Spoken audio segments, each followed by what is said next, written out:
Alcoholic audio engineer here, coming to you from beautiful scenic Paju, South Korea.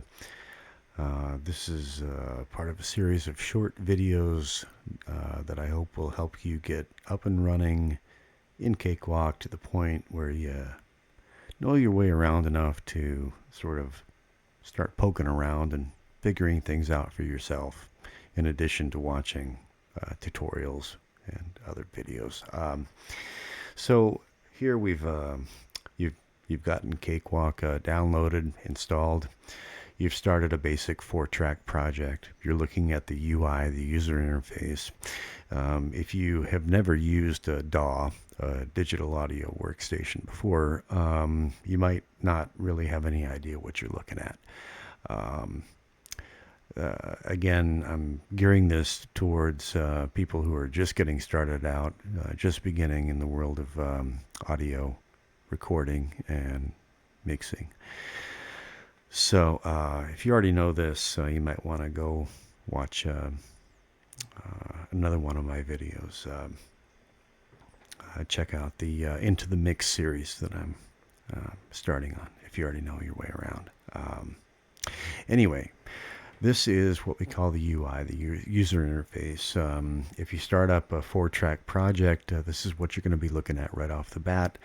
Now up here, I'm going to move this camera here. Up here in the upper right hand side, you see where it says basic.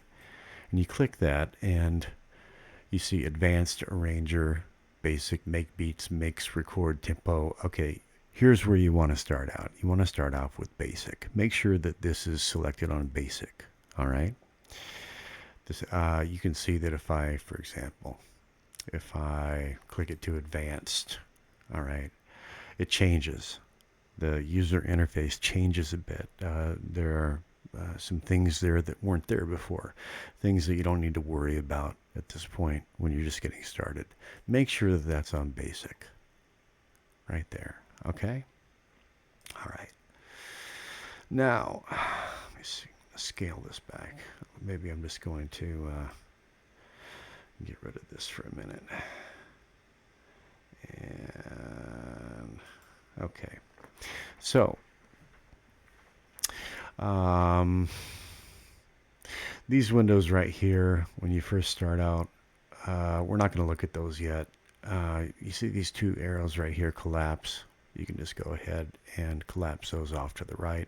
The arrows are still there pointing to the left. You can expand it again if you want to poke around and look at it. But right now I want you to focus on what we see right here. And let me see. Yeah, okay. All right, that's what I want us to be looking at. You see that these windows can be resized. Okay. You can slide things around a bit, but get things so that they're more or less like what you're looking at right here. All right. I want these right-hand panels minimized and collapsed off to the side, and I want you looking at these 4 channel strips right here. These are called channel strips. 1, 2, 3, 4. They're called track 1, track 2, track 3, track 4. This is a 4-track project that you opened. Again, in basic. The right panel is collapsed. And over to the left, these are 4 horizontal channel strips. And you've got 2 vertical ones over here. Okay. So, what are you looking at? Well, let's say that you wanted to make a very basic song. All right. And you've got, let's say you have a friend who plays a drum of some kind, a djembe. All right. Let's say you have an outboard mic like this one that you're looking at right here.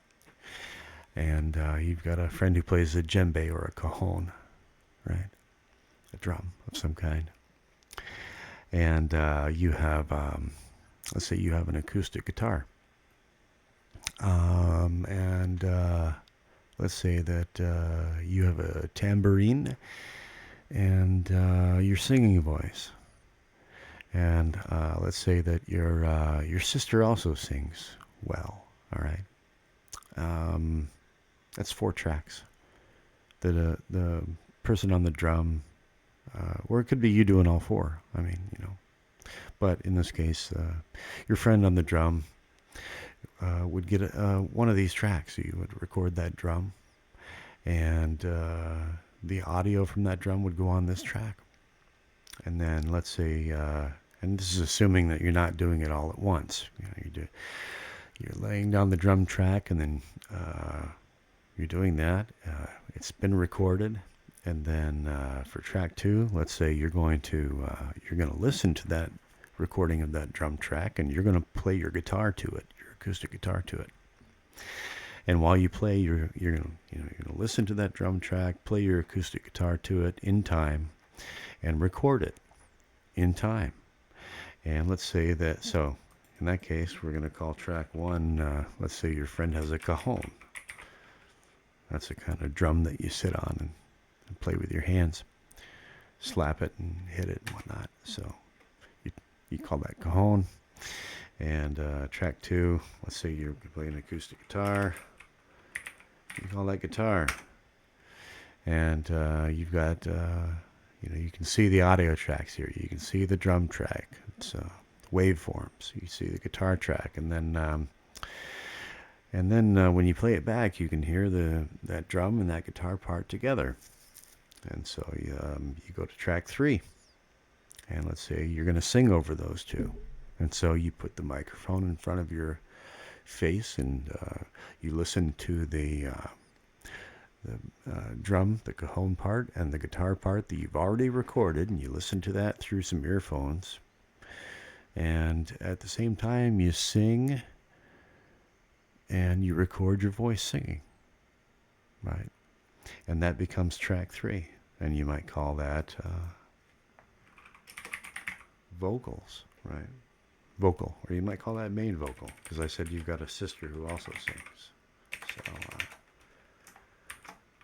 you've got like the main vocal, and so playing it back, you've got the cajon, the guitar, and the main vocal, all as if they were being performed together at once, coming into the earphones. And you put the microphone in front of your sister, and you say, okay, now you sing a harmony, you sing a backup part, and she puts on the headphones, and she steps up to the microphone, and she can hear the first 3 parts all at once coming through the earphones. And she can also hear her voice going into the microphone, into the mix with what's already been recorded. And she sings a harmony part. And you could call that, you call that backing. Excuse me. Jeez, my typing is terrible today. Backing vocal. All right. And so, and that's it. You're done.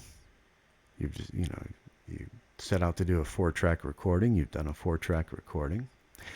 And that's basically this first thing you need to know about this this interface that you're looking at. Each one of these horizontal strips is a separate audio track. You track them now in studios, and with more advanced setups, you can track more than one of these at a time. All right. But in your home recording, your basic home recording setup, you're going to be tracking them one at a time. Only one at a time. All right? So these are called channel strips. And that's this lesson. This lesson, I'm going to call it channel strips. I'm going to call it horizontal channel strips. And that's the first thing you need to understand. Okay, so that's enough for this video. Horizontal channel strips. Okay, over and out.